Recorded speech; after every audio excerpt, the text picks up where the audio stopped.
Hello, this is Abdulaziz again. I know there's been a gap in the videos, but I was pretty busy in one of the transformation project and I'm traveling much. Still, I'm in Dubai and probably going back home tonight. We talk a lot about the startups. This is the startup series where I have taken you from idea, how to generate idea, how to validate idea, from there till the fundraising and even taking an exit. Then after that, I'm answering the questions. Some questions are very simple. I just answer people either on the YouTube comments or in my WhatsApp. If any one of you have any questions, you can just send me a message on WhatsApp or put your comments on the video comments, and I'll be answering in due course. But there are some questions which are very critical and then they require more explanation. And that's why I'm now doing videos to answer the questions. These are primarily related to the startups and various issues coming in the startup. Any one of you has missed any of my video, please go to my YouTube channel. They are all there. And I suggest watch from the video number 1 so that you don't miss anything. And if you have any intention to do a startup, you can follow this. I can guarantee you that you will have a very fair idea how to do it. And still, if you need help, contact me. I'm doing the startups for people. So it's a BOT process, build, operate, and transfer. I build whole thing, run it, and then transfer to the people who bring the idea. Today, I'm talking about a quick question came. The question is, the last time when we talk about the investments and we keep on talking about how to raise funds, where to get funds, how to pitch your deck, etc.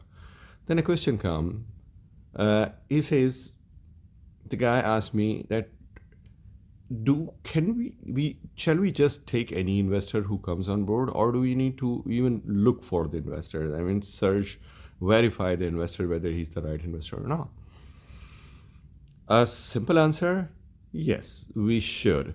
We are not really looking for just money, although that's a major component. That's why we are out for finding the investors. But that's not the only thing.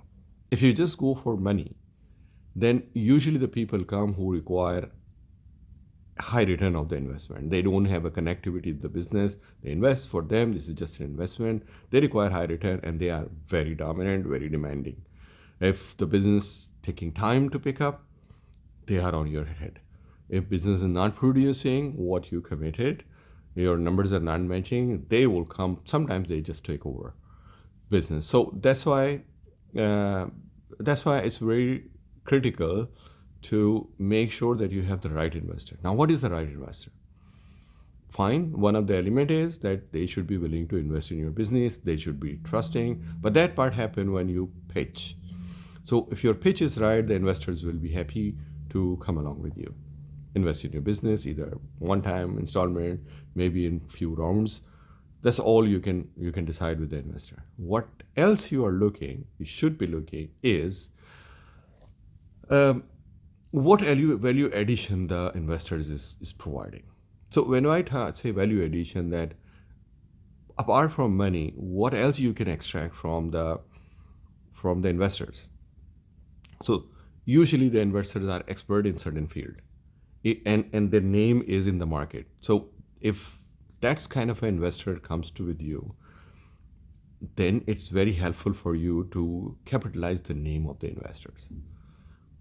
For example, you need to do marketing. If your investor is a big name in the market, you can do a marketing very good.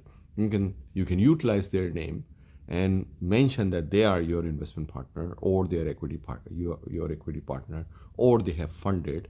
This can help you negotiating with your creditors, with the suppliers. It help you negotiating in the banks. It can also give you a good marketing tool.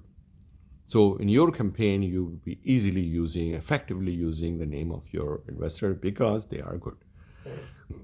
Sometimes the investors are in, for example, tech business. Whatever business you are doing, you need a tech support.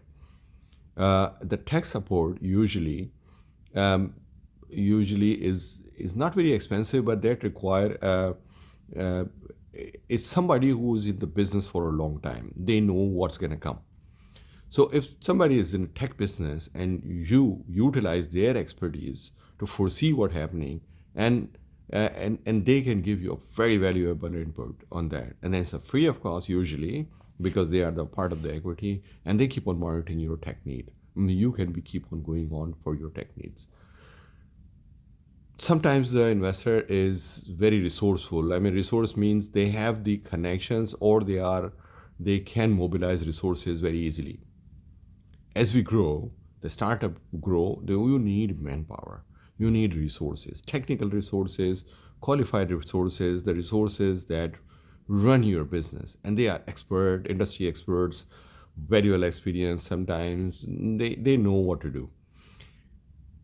Finding people for a startup is not easy. I'm telling you. I will put up another video on how to find the resources, but the resources is not easy because people don't even come for a startup. They usually look for stable companies because they are doing the job, so they just don't want to join a company which is not really which have a very uncertain future. So they usually go. So what we do, we utilize our investors to mobilize the resources.